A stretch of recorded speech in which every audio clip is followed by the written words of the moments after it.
Hey guys, so welcome to the Q Effect, where we are talking about all things great, but we're highlighting Mr. Beau Smart here, but also we're in downtown Los Angeles. As you guys know, I travel in between the two, so you will be seeing podcasts here and in Atlanta. So Beau Smart, who is he? He's a versatile actor and also a creative director. He does a lot of different things, but he also is my buddy as well. He had a leading role in the breakout films like No Way Out and Street, and worked on projects like CBS, The Neighborhood, Showtime Shameless, The Perfect Match, NBC's Shade of Blue, the ABC remake of Dirty Dancing, just to name a few. On the unscripted side, Beau spent 5 seasons as a judge on Univision's hit competition. Mira Quien Baila. Who? I knew you can struggle with that one. Yeah, say that? Mira Quien Baila. It's Okay. Dancing with the Stars. What's it called? Oh, Dancing with the Stars. I can do Spanish some of version. that. And served as one of the 3 judges on True TV's visually driven reality show, Fake Off. What is that? It's another judging talent show. Okay, you always judging folks, man.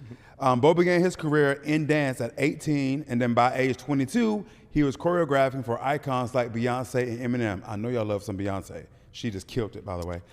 Since then, he's most recently served as creative director and show designer for Nicki Minaj's Pink Friday 2-hour tour, which is the 4th highest grossing hip-hop and rap tour in history. His other collaborations are Ariana Grande, Lil Wayne, Lil Baby, 50 Cent, Jennifer Lopez, Prince Royce, and many more. So the dude's resume is sick. On top of everything, he has gained over 3 million followers on social media across his platforms. You've done a lot. How old are you? 38. But, you know, we're just going to say he's 22. You I'm know, 22. y'all don't need to know all that. So, Mr. Beau, welcome to the show. And thank you for being here. It means a lot because at the end of the day, one reason why I'm doing this too is there may be someone that's out there that wants to be you, but they have no idea where to start. So part of my podcast role is for people out there who don't know their way to be motivated by someone like you, because you are of Latino descent, correct? Yeah. So I'm sure you've had struggles with being where you are today.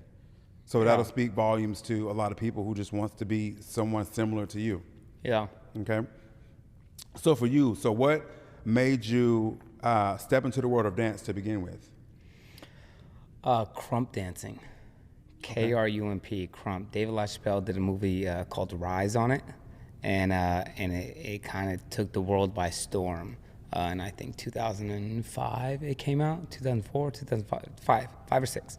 I saw the movement, I saw the dancing in person, I fell in love with it, and it consumed my life. It took me off track of what I was going to do and was doing. I was going to be a firefighter, and it made me start dancing in the street, and very much street dancing, like the movies do the whole, it's hood and it's street and it's fighting and it's gangs. It was very much that, but like the reality of it.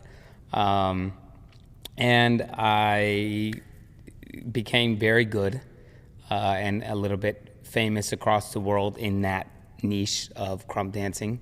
And it just opened up doors and opportunities for me and got me signed as a dancer to a big agency. And then I started learning more types of dance and choreography and started booking jobs very quickly.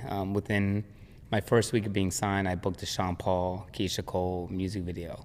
And then from there, it was like video, show, TV show, commercial, movie, just it never stopped. And then by 22, I was choreographing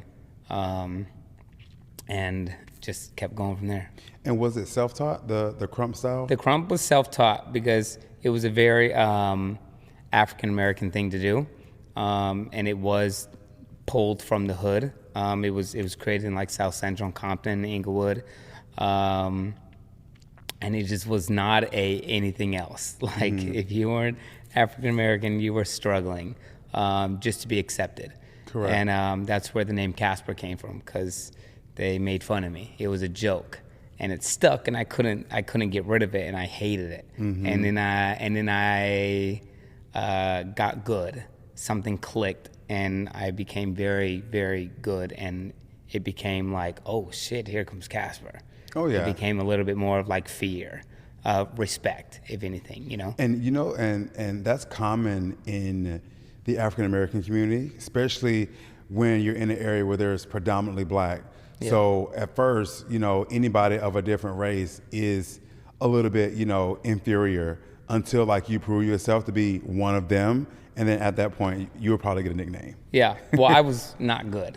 So it was like really teasing me. Yeah. And then, like I said, something clicked. So what clicked for you to get it? I don't know. I mean, I trained like a madman. I literally would dance in my room, in my bedroom. And I had like these cheap little $5 Walmart mirrors that I would like. They were like the skinny little ones, and I'd line them all up so I can get like a square and see myself. And I would train like 7 hours a day, every day, 7 days a week, and until something clicked, and then I battled, and that's when it clicked, and that's when everyone was like, "Oh shit!" And since then, I became great at that.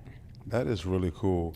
And so, with your niche of dancing, did any of the people that you choreographed with before, have they ever done it before? Have they ever seen it before? And because it was niche, that's how you got? So as a dancer, that was crumping. When I got signed as a dancer into the industry, I became a bit more versatile with dancing. So I had to learn how to do choreography, which wasn't my steps, and it wasn't crump dancing. It was choreography, and I learned how to do a lot of other type of freestyles. But when I started choreographing, I was never choreographing crump dancing.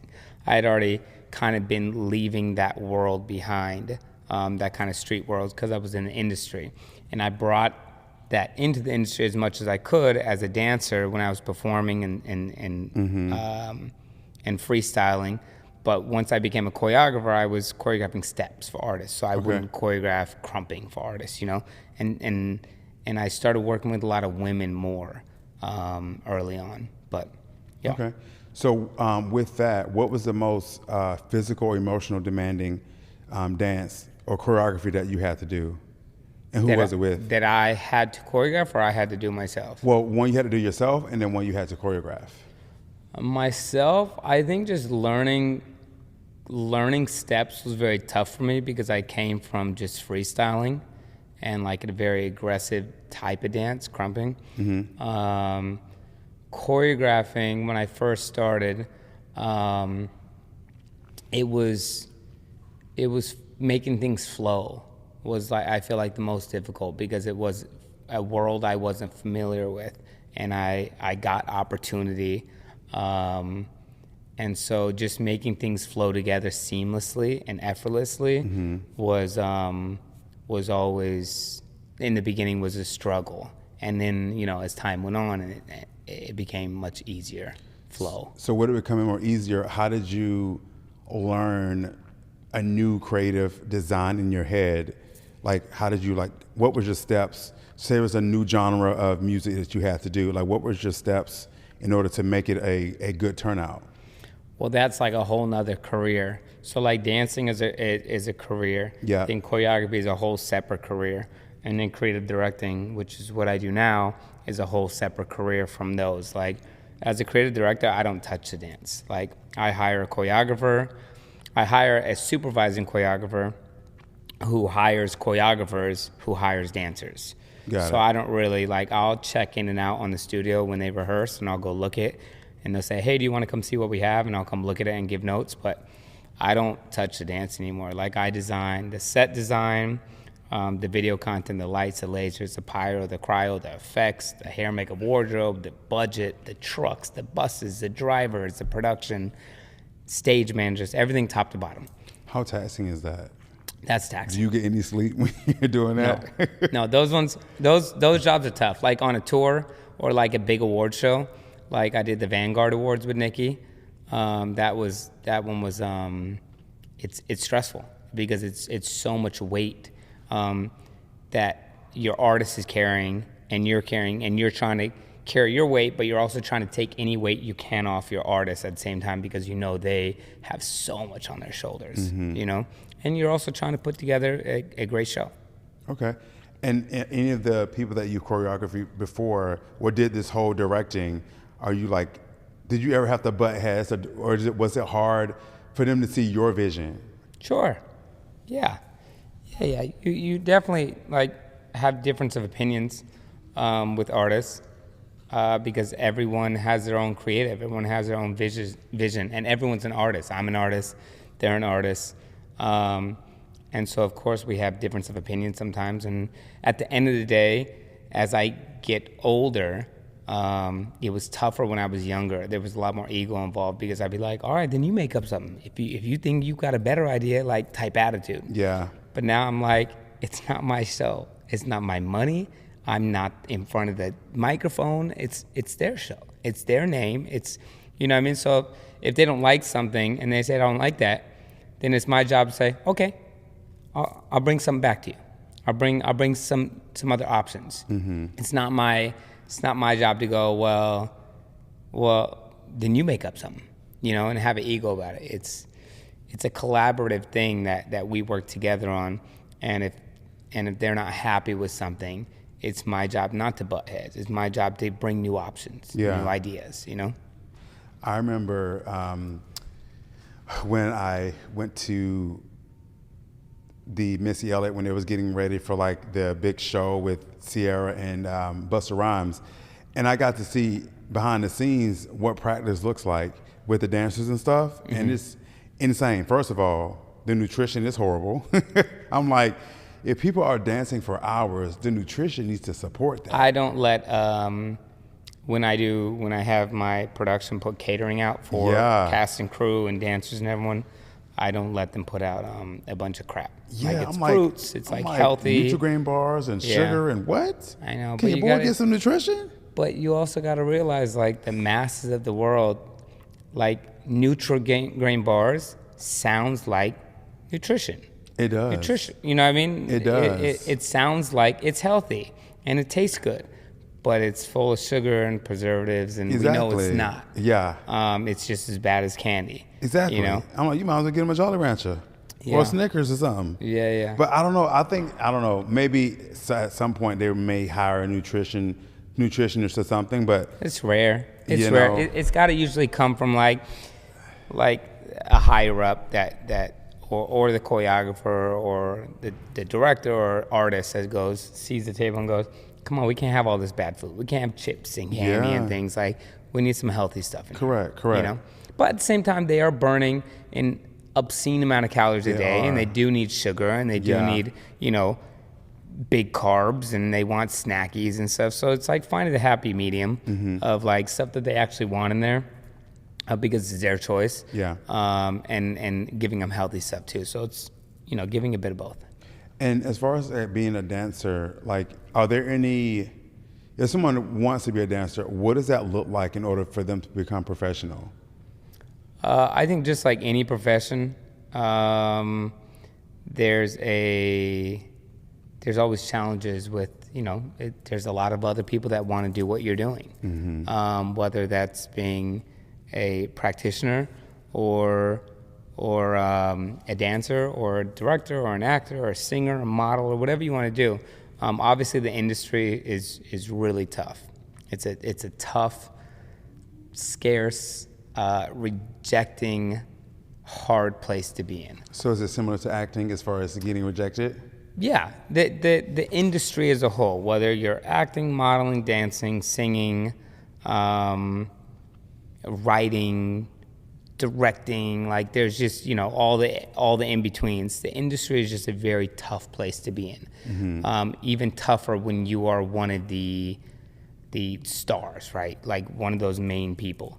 It's just a tough industry. So I just feel like if you're the best in your town, in your city, in where you come from, or you're one of the best, you're gonna come to LA and you're gonna be now one of the best from your area, but there's thousands of other people that were the best in their area. So now you're not in your area where you feel like, oh, I'm the shit here, I'm the best, no one can touch me, because now you're here with a bunch of other greats. But mind you, there's other greats that are smarter than you. They're smarter with things like this. They do podcasts, they do social media, they're smart with marketing, they just run differently. They know how to talk to people. They know how to get into rooms. They know how to rub shoulders. Like, it's a lot of factors at that point, you know? So it's not just, oh, I'm beyond talented and I'm going to make it. It's so many more things than that. I don't doubt it. So were you ever doing all three at once, where you were dancing, choreography, creative director? Dancing and in choreography I was doing for about a year and a half, maybe 2. And then I said to myself, when I start making enough money choreographing, where I'm like really trumping what I make as a dancer, and I did really well as a dancer because I did a lot of commercials and TV shows and movie. So before SAG and AFTRA merged, it was just SAG and AFTRA separate. So I was doing a lot of SAG jobs that paid residuals very well. So like I did like 12 national commercials, which pay very well. So once I said I make more, significantly more than as a dancer choreographing, I would leave dancing. So by 24, I never did another dance job again. I quit, and I'm 38 now. So 14 years. By choreography, I started creative directing by around 25-ish, a little bit, 24, 25, and then started doing more and more, but moving very quickly with a lot of artists. So by 27, I was like, I don't really need to choreograph anymore. It's too taxing to be able to do both. It's two separate, very big jobs. As a choreographer, you need to be in the studio 8, 10 hours a day, 6 days a week, you know? As a director, you gotta be everywhere else, nonstop, 7 days a week, 24 hours a day. Yeah. It never stops. So it's taxing to do both at the same time, and I did it. It was too hard. So you gotta really separate them. How did you take care of your body with all the dancing, and any pointers for dancers of today's, society of what they can do to make sure they're their best at all times? Me personally, my dance career was very short. I only danced from 18 to 24, so 6 years. And then professionally, I got signed at 20, so only 4 years professionally, until I moved into choreography and left dancing completely. So I got very lucky, and I was blessed to not be able to kill my body. But crumb dancing was very tough on my body. But I played a lot of sports, and I ride motorcycles, and like I do a lot of extreme activities. So all my big injuries were from outside of dancing. All my knee tears, all my broken bones, all my tears everywhere. But as a dancer, I feel like stretching, warming up properly, eating right, drinking enough water, sleeping enough, I feel like those, are enough. Working out outside of dancing, people think like dancing is such a good workout, and it is, but you're learning, you're learning steps, you're slow, you're not like going full out dancing nonstop, at high intensity all day. So I think working out in a gym properly, weights is huge. I think people that just do cardio is not enough. Calisthenics is different because that's weights, that's Correct. your body weight. Yeah. But I think, pushing and pulling weight, whether it's your own or metal, is essential because, packing muscle, whether it's muscle like you or thin muscle, packing muscle on your extremities and your ligaments and tendons and stuff protects yourself. Correct. So I know you've been on sets, stages, and films. So how do your energy and focus change from each environment? I think it just depends on the job. If I'm directing for an artist, if it's a music video, if it's a TV show like an award show, if it's a tour, or if I'm acting. If I'm on a TV show like a sitcom I just did with Cedric the Entertainer, I did The Neighborhood on CBS. It's very light and fun and easy schedule and funny and improv and then there's a film I did called No Way Out on Tubi TV where I played like a cartel drug dealer killer. It was very dark. The set was dark, the vibe was dark, my character was dark, so like my energy was always very low, quiet, didn't talk to many people, and I just stayed very like in a more calm, cool, darker energy, So How did you come out of that? It just come out.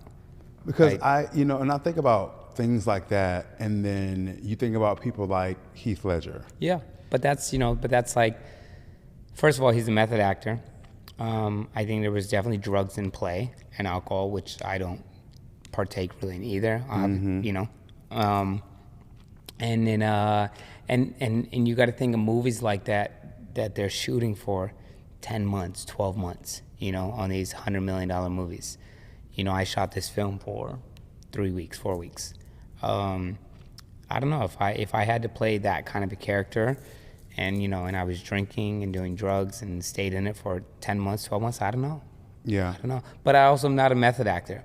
But I'm not Heath Ledger either. You know, what I mean, he's a legend. You know, but it's tough. It's tough when you are a method actor to take on those kind of roles, which is like why the Jack Nicholson said don't do it. You know, he warned him, don't do it, because he knew that that's the type of actor he is and what it did to Jack, I'm sure, when he played the Joker. So it's just, you know. Yeah, it's crazy how like it almost became real life for people, and they went into the darkest, deepest depression and couldn't get out of it. Yeah. But also too, my thing that I spoke to another actor about is like, I don't know if you know this, but do they give any like mental health support or anything when you're playing roles like that? No, I think I'm sure there's people around you, your camp or your director or your producers or anybody that cares about you is probably like, hey, are you good? And naturally, when have you ever been not good and you were like, no, I'm not good? You know what I mean? We always say, we're good, especially as men. Correct. You know what I mean? Nah, I'm good. You can be in the darkest place in your life and be like, I'm good, I'm straight, happy, I'm chilling. And they say, you know, they're jumping off a bridge. Yeah. Yeah. It's crazy all these years, and mental health is still not where it should be for people to be knowledge and open about it. Yeah. Everybody thinks it makes you look weak for being depressed. Yeah. It's not. Yeah, it's shameful. Is Yeah. what it is, you know? And shame is like one of the biggest things that can bind you as a human, you know? And being vulnerable is also such a thing we look at as weakness, like you said. But it's not. I don't think vulnerability is weak. I think it's strong. Yeah. You know, some of the strongest kings and leaders in the world have been merciful and vulnerable in times, you know? Correct. But, you know, we are raised as people, and I think as men, to that vulnerability is weakness. So it's tough, you know? Yeah, I know for me being a male healthcare provider, I've, been able to see a lot of males that are open about that kind of stuff. And a lot of times they don't want to do that with a female ever. Yeah. So my message to you guys, if you're struggling, find a male that you feel comfortable talking to, because a lot of times, they'll be more open. They don't want to seem weak to a female. Yeah, of course. It's crazy, but it's actually a thing. Just like with me being a black provider, well, I've taken care of the most black patients as I've owned my practice than when I've worked for other people.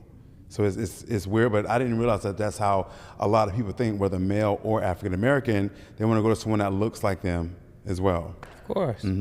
It's, I get it. And so for you, like, what was your highest achievement both as a dancer, a choreographer, and then as a creative director? Oh, I don't know. As a dancer, it's crazy. I never really talk about like my dance career because it was so long ago. I don't know. There's got to be something where you're just like, wow, I can't believe I did that. I did everything as a dancer, literally, like everything. I think just probably the highest achievement I could say is being successful as fast as I was and as consistent as I did for as long as I did, until I, parlayed out into a different career.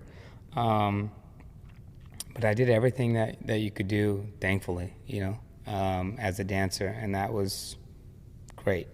But I mean, I think there was like, I got booked in my first movie. It was Dance Flick. It was with the Wayans brothers. Yeah. It was just him spoofing all the dance films. And I remember going into the audition, I knew the choreographer Dave Scott, who just passed away recently, who was a good friend of mine and gave me a lot of my first opportunities in the dance space across the board. I worked with him a lot. I remember just coming in like a complete asshole into the audition on purpose.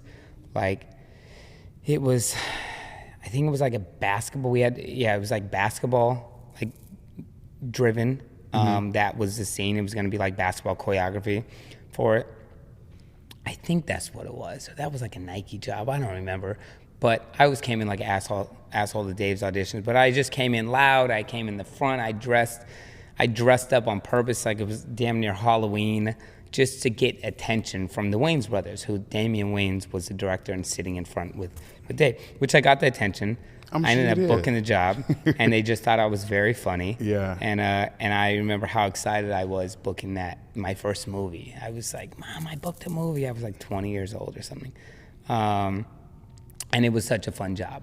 As a choreographer, I think probably I got nominated for a VMA for Best Choreography. That was probably like one of the big moments of my career. I didn't get it because Bruno Mars was also nominated for choreographing Treasure himself. And I remember writing him, and I was like, if you take this award from me, I'm going to fucking slap you. And he was like, it's the only one I want. He was like, I've gotten every other VMA there is. I want a choreography award. Of course, he won. Yeah. But that was a big moment. And in directing, I'd probably say, I was going to say Vanguard Awards for Nicki Minaj, directing that, because it's the Michael Jackson Award for the VMAs. It's like one of the biggest awards you can get as an artist. And it was a 10.5-minute performance. It was very big. And that was probably the biggest achievement, I think, that I was like, wow, this was the best thing I've ever directed. Until I did Pink Friday 2 tour for Nicki, which we just did this last year. And it was the fourth highest grossing rapper hip hop tour in history, Man or Woman. Yeah. Which speaks volumes, because you think about every rapper and hip hop R&B artist in life since the beginning. And Nicki as a woman is number 4. You know what I mean? And we would have had number 3, but we missed 2 shows because she got sick. Otherwise, she would have had 3. She would have got that IV, would have been ready. Right. Nicki, I got you. she's truly like a star. She's so incredible.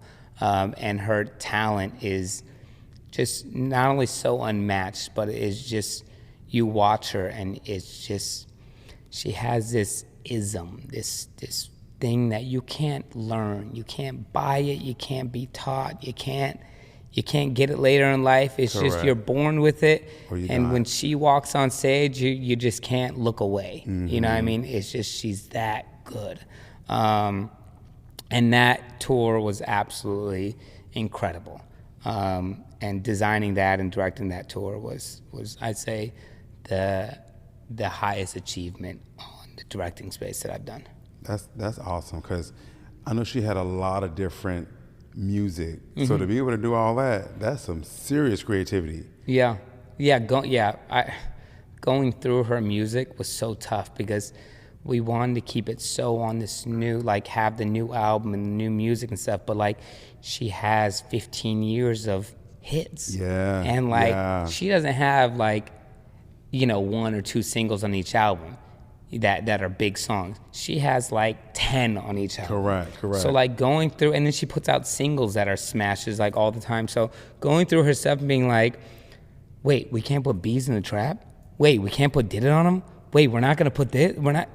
It's going through her catalog is tough, because it's so much good music, That's true.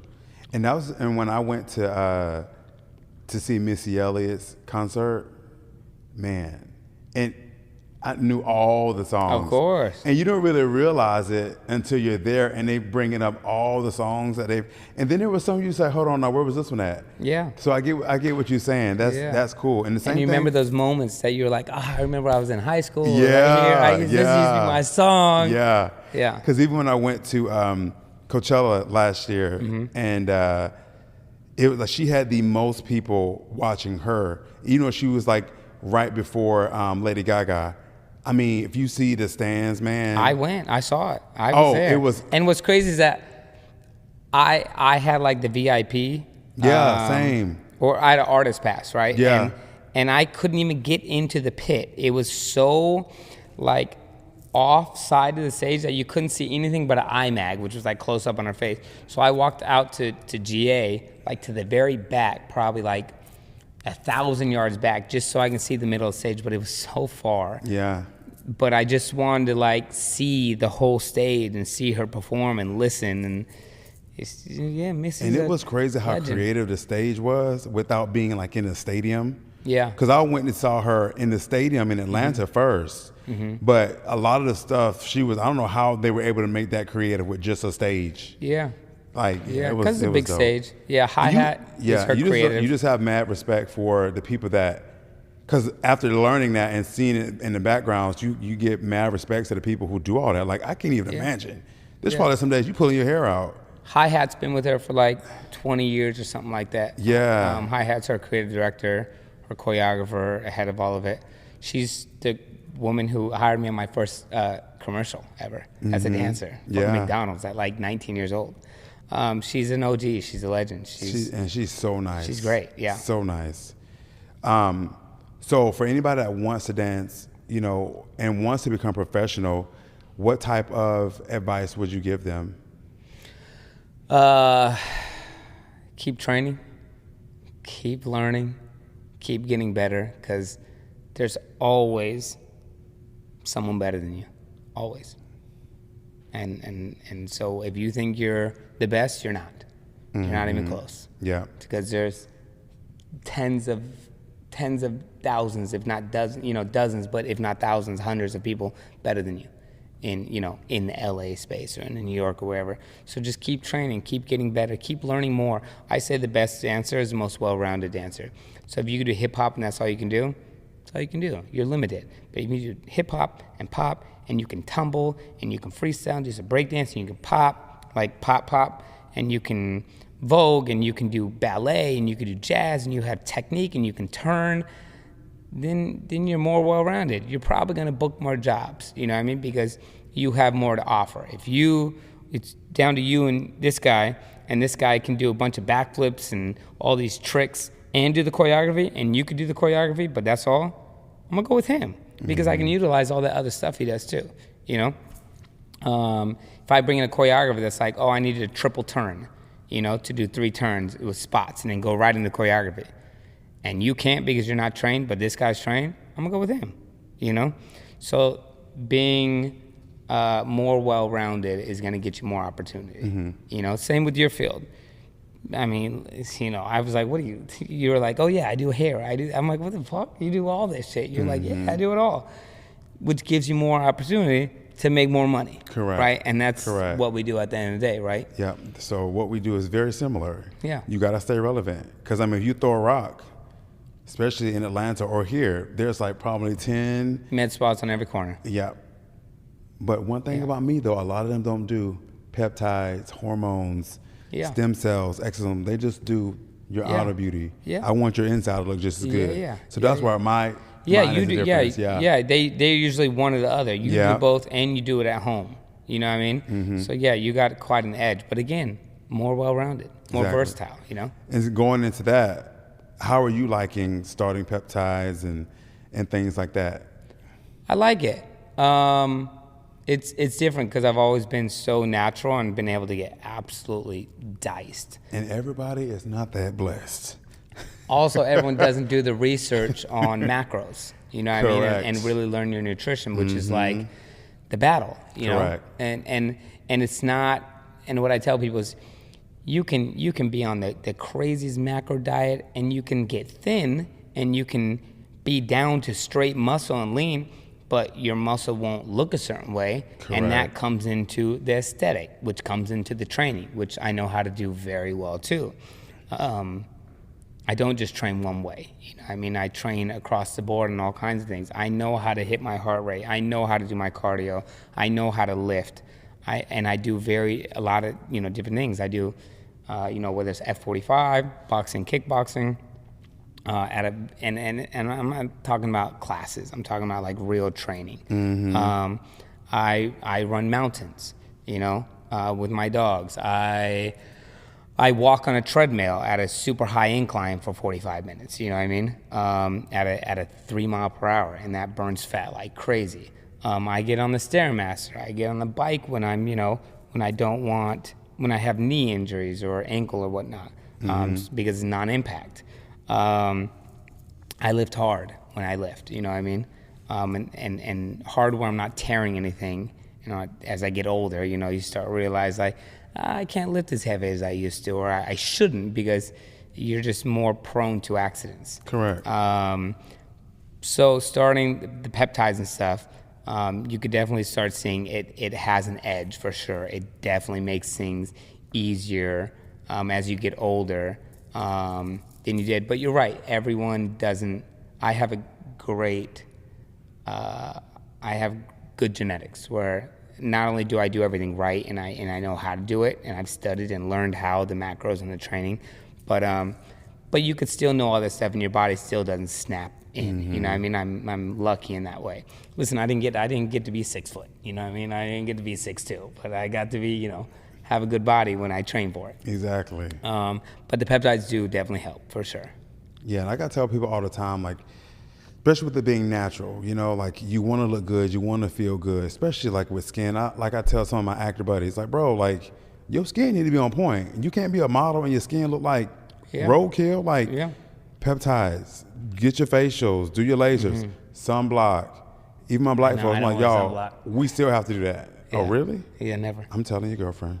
I'm telling. She doesn't either. Really? I know. I'm gonna have to get on her But she's too. never in the sun. Oh, you right. She never goes in the sun. But see, you outside a lot though. I am and I'm not. I am. Yeah, I just don't wear sunblock. I know. I'm gonna pay for it later. Again, what? Blessed. Well, the Mexican has my back right now, but that white's gonna kick in and he's gonna get me. So when you first heard about peptides, what was your initial thought? Knowing you probably had read something. Say again? I said, knowing you probably had heard of it anyway. Yeah, I mean, I think I've known about peptides for years, but I'm just like, nah, I'm good. And I'm not like, I don't need anything. I'm good. I've always been able to do these crazy transformations where I can lose 30, 40 pounds and be absolutely Superman shredded within 2-3 months. But as you go older, it gets a bit harder. I mean, the last time I did it, I was like 35 or 36, and I shed off like 30 pounds and got shredded. But it took me 3 months, and it was tough. It's 2 times a day training. It's fasted cardio. It's like it's a job. It is. It's a job. It's tough. People. So it's and as you get older, you want your skin to look better and you to feel better. Like, I don't want to wake up feeling like, oh. And I've had so many injuries that like it. You start feeling it as you get older for sure. Go ahead and list them so everybody know. Oh my God. On the lower half, I've torn my ACL twice on this knee, once on this knee, tore the MCL, tore the meniscus on this knee, tore my Achilles, tore my calf, tore my quad. Y'all, his calves are huge. Go ahead. broke this ankle in 3 different places. Tore the ligaments, the cartilage, and dislocated it. I had reconstructive ankle surgery. I've broken both big toes. That's the lower. I've torn my shoulder twice. I broke my collarbone. I broke my fingers. I have pinched nerves, slipped discs. And I've had like 5 concussions. So y'all, but guess what? This man's still in the gym. He's still physically active. Yeah. Don't you still do like jiu-jitsu or something? Yeah, kickboxing and boxing. Yeah. So all y'all out here with an excuse, this man literally has a body full of metal. Yeah, there's a lot of metal in here, yeah. And he still gets it in. So for those of y'all out here with these excuses, that's why I tell you, I'm not trying to hear it. Because if people like this can do it on top of the job that he does, like managing, someone as big as Nicki Minaj, but still finding a way to get some type of workout in, his nutrition, all that, when you only work 9 to 5, if that, and work from home, Miss me at the bullshit. But yeah, so it's good, that, you were able to still manage Yeah. all that, because that's time management. Yeah, for sure. But also, again, like as you get older and more crickety and these injuries and really arthritis starts to kick in more and more. Yeah. The BBC 157, I've been hearing about it for a long time, and I haven't really jumped into it until I met you. And I started, digging in. PRP, I've done a couple times and I didn't, but we did PRP and STEM, which STEM I've been wanting to do for the longest time. So, doing PRP and STEM. So just those three alone, like, those help. The growth hormone I kind of stayed away from because I know what it does and I know it, but I just felt like I was young enough. I didn't need it. I don't want to start some, same with like testosterone and stuff. I don't want to start something and then have to be on this for the rest of my life and have to, but as you get older, you're like, it's probably time. I, start dabbling and trickling little things in here and there. Yeah. And help yourself because what's the age where your testosterone starts to go down and it never really you can help it with like food and supplements and things like that, vitamins, but it never really is what you're at 25 years old. Exactly. Things Because like that. nowadays too, people don't realize that eating processed food is why it's bringing it down like crazy. The eating, the sleeping, the not drinking water, the stress, and those all are big factors into your test. Correct. So, as again, this goes back to being like the vulnerable man of going, I don't want to talk about my testosterone being low, you know what I mean, or why, but because you feel like less of a man, but it could be from work. It could be from not sleeping well. It can be from eating processed foods. It could be from boom, boom, boom, boom, a million different things. So it's like, I don't know, my test is low. Like, I don't know why. Exactly. It could be, I work a crazy job that I work 17 hours a day. That could be why. Exactly. It could be People because I don't realize it. sleep not more than 3 hours a day. It could be, so I'm like, yo, Q, we gotta fix this. Oh yeah, I had a patient the other day, probably 33 years old. He's like, man, I'm taking naps at like 12 o'clock. I'm exhausted. I said, damn, you 33? That's how I feel. I take a nap at 12. I'm like, bro, I'm so tired. Yeah, and then too, when you cannot look at someone's physique, you can also tell. Yeah. And I just saw him maybe a week ago, and he's like, dude, no more naps, and I actually have the energy to work out. Yeah. So people just think it's just being able to get their penis up. Yeah, but it's not even just test two. It's Yeah. like the D3, vitamin D3, which, if you're not in the sun and you're not, that's really, you see it most like we're dogs, right? That's where I see like my dogs, they wake up in the morning, they go out to the hottest part of where the sun's hitting and they lay for hours getting that vitamin D. You know what I mean? Because that is instinctual for them. They know how to do it.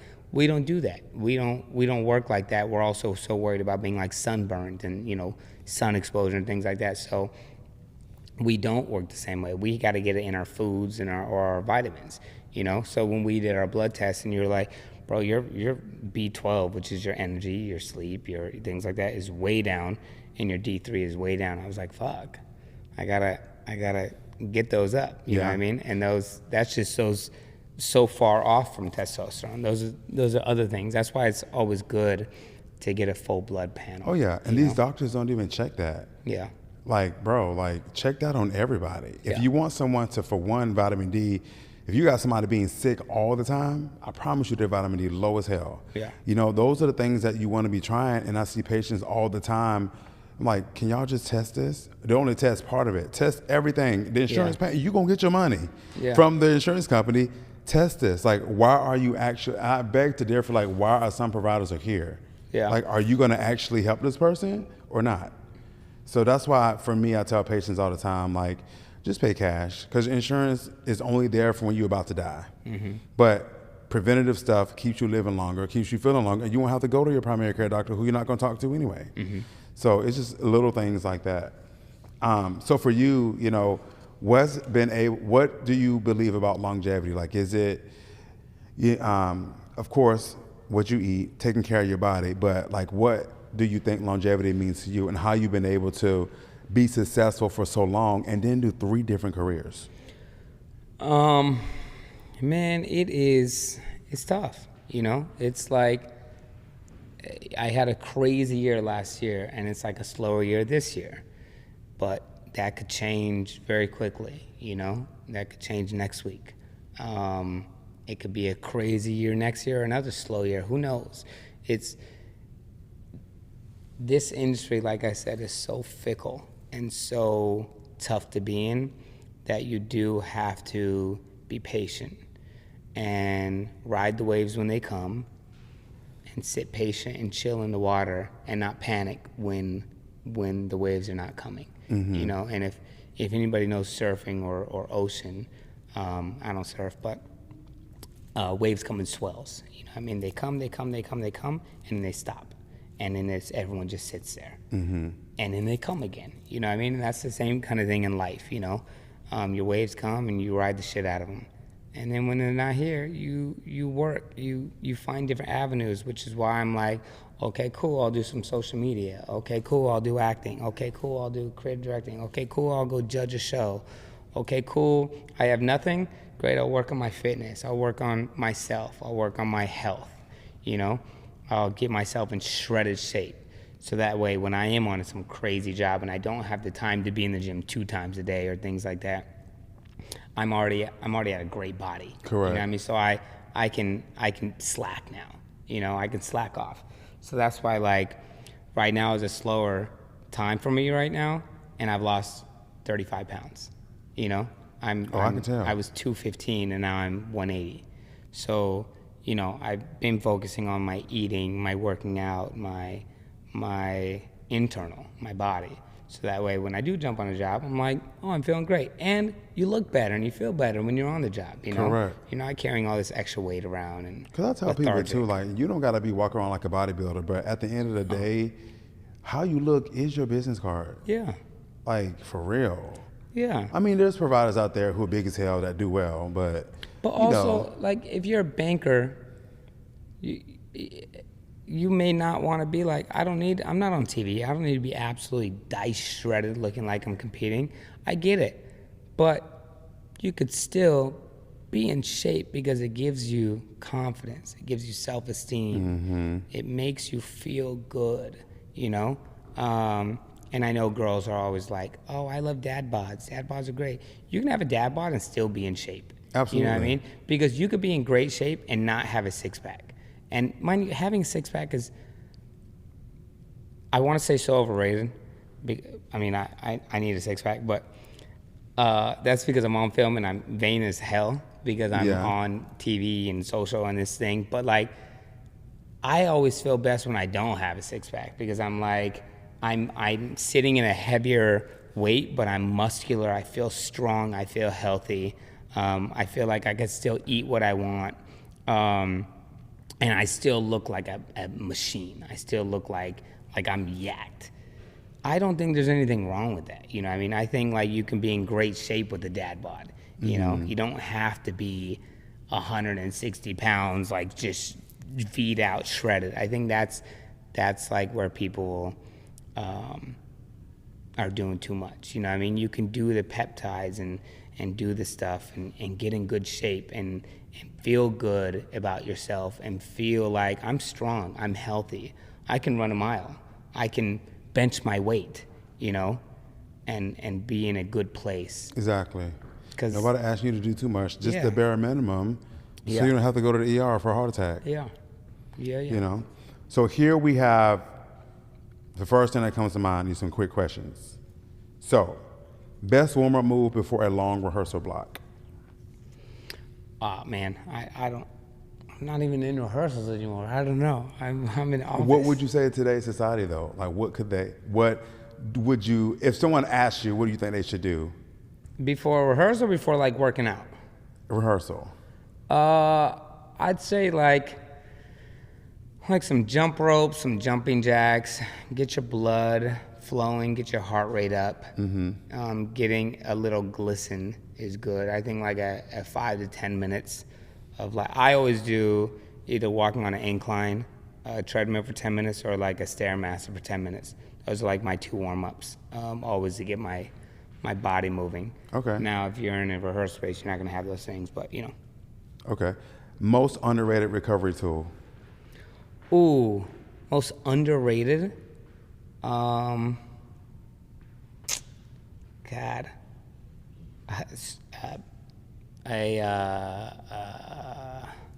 Epsom salt bath is probably the easiest thing for Magnesium bath salts. anybody Absolutely. to do. Cold plunge, sauna, Oh, yeah. massage. I have those at my office.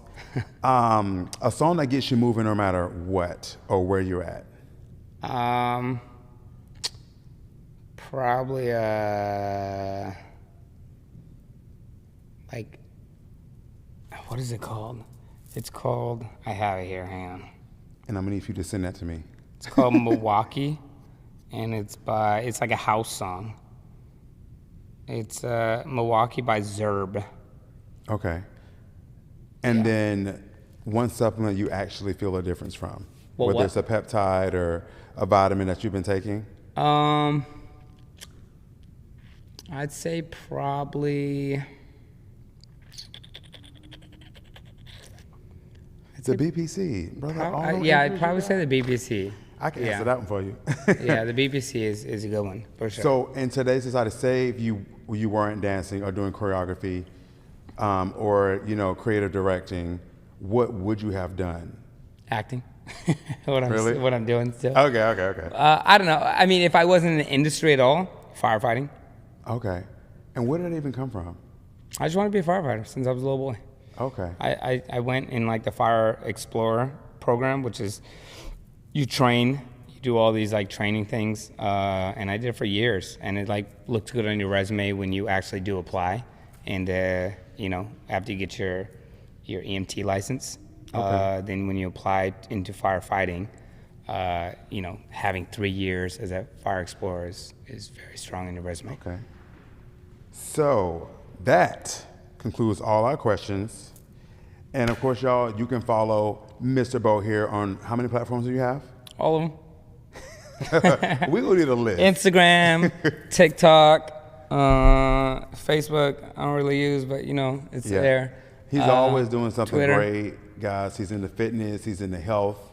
I mean, he's done a lot of things to be so young. So I hope this podcast will give you guys a kick into what his role looks like, whether you want to be a dancer or choreography or creative directing. He's done it all. Maybe if you have questions, he's busy, but if you ask a question, maybe Instagram or something, he'll get back to you at some point. But at the end of the day, I hope this served as a way to motivate you guys who want one of the 3 roles that he does. And we'll see you next time on The Q Effect. Thanks for listening.